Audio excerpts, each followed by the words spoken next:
출애굽기 34장 10절에서 17절 말씀을 보도록 하겠습니다. 여호와께서 이르시되 보라 내가 언약을 세우나니 곧 내가 아직 온 땅 아무 국민에게도 행하지 아니한 이적을 너희 전체 백성 앞에 행할 것이라. 내가 머무는 나라 백성이 다 여호와의 행하심을 보리니 내가 너를 위하여 행할 일이 두려운 것임이니라. 너는 내가 오늘 네게 명령하는 것을 삼가 지키라. 보라 내가 네 앞에서 아모리 사람과 가나안 사람과 헷 사람과 브리스 사람과 히 사람과 여부스 사람을 쫓아내리니 너는 스스로 삼가 내가 들어가는 땅에 주민과 언약을 세우지 말라. 그것이 너에게 올무가 될까 하노라. 너희는 도리어 그들의 제단들을 헐고 그들의 주상을 깨뜨리고 그들의 아세라 상을 찍을지니라. 너는 다른 신에게 절하지 말라. 여호와는 질투라 이름하는 질투의 하나님이니라. 너는 삶과 그 땅의 주민과 언약을 세우지 말지니 이는 그들이 모든 신을 음란하게 섬기며 그들의 신들에게 제물을 드리고 너를 청하여 내게 그 제물을 먹일까 함이며 또 내가 그들의 딸들을 내 아들들의 아내로 삼음으로 그들의 딸들이 그들의 신들을 음란하게 섬기며 내 아들에게 그들의 신들을 음란하게 섬기게 할까 하느니라. 너는 신상들을 부어 만들지 말지니라. 아멘.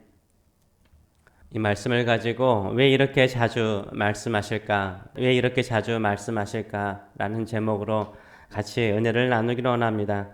가나안 땅에 들어가면 가나안 족속과 철저히 관계를 끊고 우상을 파괴하라고 계속해서 출애굽기부터 신명기까지 보게 되면 자주 강조하는 모습을 우리가 볼 수 있습니다. 하나님께서 잘 아시는 거죠. 잘 아시는 거예요. 마치 생선을 앞에 둔 고양이와 같다는 거죠. 우상이라든지 다른 민족과 언약을 맺어서 그들과 같이 신앙을 같이 공유하며 살겠다라고 생각하는 것은 위험하다는 것입니다. 마치 생선을 앞에 둔 고양이와 같기 때문인 거죠. 머시멜로를 앞에 둔 7살 된 어린아이와 같은 것이에요. 고양이 앞에서 생선은 치워야 되는 거죠. 7살 된 아이 앞에 머시멜로를 치워야 되는 것입니다. 두면은 반드시 먹게 되는 것입니다. 이 유혹을 이길 고양이가 없고요. 이 유혹을 이길 어린아이는 없는 것입니다. 강력한 유혹이 될 만한 것은 우리 눈에 보이지 않아야 됩니다. 우리 곁에 두어서는 안 되는 거죠. 반드시 우리를 유혹하여서 우리를 망하게 하거나 우리를 시험에 빠지게 하기 때문입니다. 그래서 하나님께서 어떻게 말씀하십니까? 계속해서 매 구절마다 강조하시는 거예요. 11절의 말씀을 보게 되면 가나안 족속을 다 쫓아내라 라고 말씀하시고요. 12절의 말씀을 보게 되면 그들과 언약을 세우지 말라라고 말씀하시고요. 13절의 말씀을 보게 되면 우상 숭배 제단을 헐고 그 주상을 없애라고 말씀하십니다. 14절의 말씀을 보게 되면 다른 신들에게 절하지 말라라고 말씀하시고요. 15절의 말씀을 보게 되면 그들의 정교 축제에 초청받을 때 절대 가지 말라라고 말씀하시고요. 16절의 말씀을 보게 되면 그들과의 혼인 관계를 맺지 말라라고 말씀하시고요. 17절의 말씀을 보게 되면 그들의 신상을 만들지 말라라고 말씀하십니다. 철저하게 우상 숭배를 배척하는 거예요. 지금까지 모세가 계속해서 하나님께 간구한 것이 무엇이었습니까? 이스라엘 백성들과 함께 해달라는 거예요. 하나님께서 이스라엘 백성들과 함께하는 것이 최고의 축복이고 그것이 바로 이스라엘 백성들을 살리는 길인 것을 모세는 알고 있었습니다. 그래서 하나님께서 범죄한 이스라엘 백성들을 용서하시고 하나님께서 함께 해달라고 기도했어요. 그런데 가나안 땅에 들어가서 하나님께서 함께할 수 없는 그 땅을 만들면 안 되는 거죠. 하나님께서 함께할 수 없는 그 땅은 어디입니까? 바로 우상을 숭배하는 거예요. 하나님과 다른 신을 동시에 섬기는 것이 음란한 것이고 방탕한 것이기 때문인 것입니다. 그래서요, 이 우상 숭배의 특징을 이렇게 계속해서 하나님은 강조하시죠. 15절을 보게 되면 그들이 모든 신을 뭐하게 섬기고요? 음란하게 섬긴다라고 말하고 있어요. 16절의 말씀을 보게 되면 네가 그들의 딸들을 네 아들들의 아내로 삼음으로 그들의 딸들이 그들의 신들을 뭐하게요? 음란하게 섬기며 내 아들에게 그들의 신들을 뭐하게요? 음란하게 섬기게 할까 하노라 라고 말하고 있어요. 음란함을 강조한 거죠. 우상 숭배는요, 신앙의 뭐죠? 간음이죠.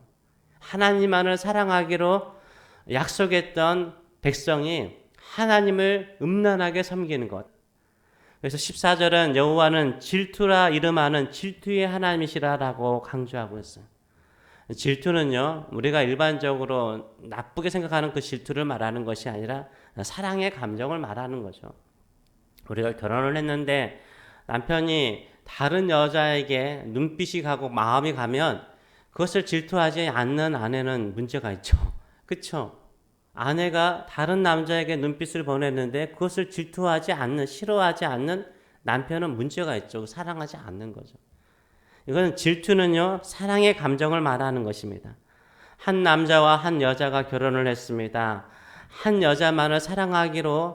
남자만을 사랑하기로 서로 약속을 했죠. 언약을 맺은 거죠. 근데 다른 여자에게 눈길을 보내고 말하기를 나는 만인의 여인이라는 거예요. 모든 여자를 다 사랑할 수 있는 남자라는 거예요.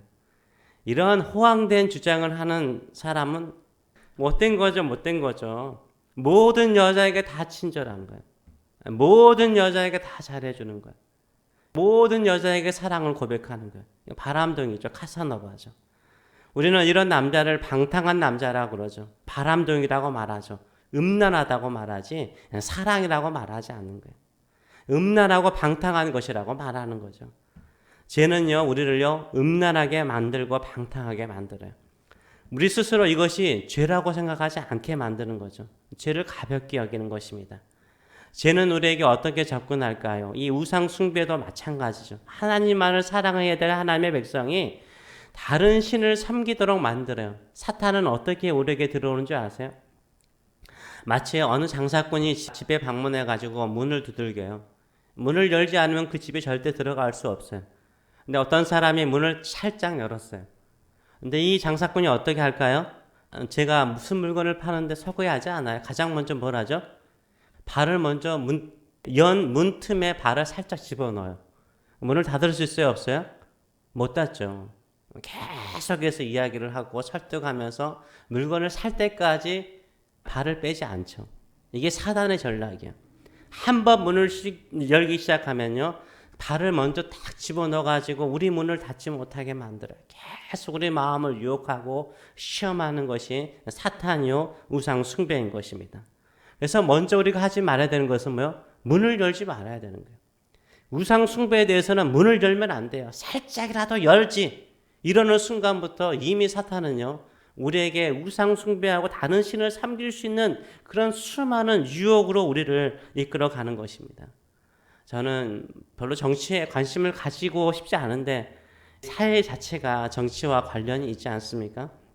좌파든 우파든요, 죄송하지만요, 그놈이 그놈이에요. 정치라는 것은요, 권력을 잡는 거예요. 정권을 잡기 위해서는 그 양심도 팔고요, 도덕도 팔고요, 그들의 신념도 파는 것들이 죄송하지만 정치인들이에요. 이 정치와 결혼해서 하는 말이 뭡니까? 정당이 존재하는 이유는 뭐요? 정권을 잡는 거예요. 마키아벨리가요, 이 정치학의 아버지라고 부르잖아요. 골모술수를 통해서 정권을 잡는 것이 정치라고 말해요. 권력을 잡잖아요. 그러면 인간은 그 권력을 감당할 만한 힘이 없어요. 그렇기 때문에 타협하게 되고 타락하게 되는 거예요. 이 권력과 같은 것이 바로 죄예요. 그것이 나를 행복하게 만들고 모든 걸 다 할 수 있게 만들 것처럼 보이죠. 내가 거기에 딱 빠지잖아요. 그 죄악이 우리를 지배하기 시작해요.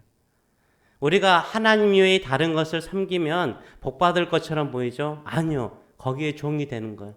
종이 되어서 우리를 망하게 만드는 것입니다. 그래서 우리가 죄에 대해서, 특별히 다른 우상 숭배하는 것에 대해서 철저하신 저와 여러분 되시길 축원합니다.